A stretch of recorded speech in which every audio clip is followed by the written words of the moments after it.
So even though we lack separate documents from each of the 500, the challenge for the skeptical person would be to explain why Paul would confidently invite doubt and investigation in the matter if the claim was not true.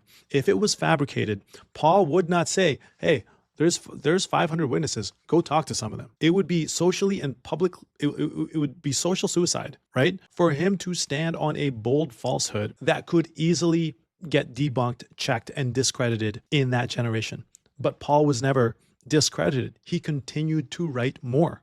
Okay, regarding the report that many people from the dead at that time of Jesus' crucifixion and resurrection, which in Matthew 27, 52 to 53, skeptics argue that such an astonishing event would have left more documentation in the historical record. Yeah, right here. So that's basically it. Bill talking about that. So there was a mass resurrection even shortly after Jesus' time, and no contemporary Roman or Jewish writers made reference to it. You would think that Pontius Pilate might have mentioned it in his records back to Rome.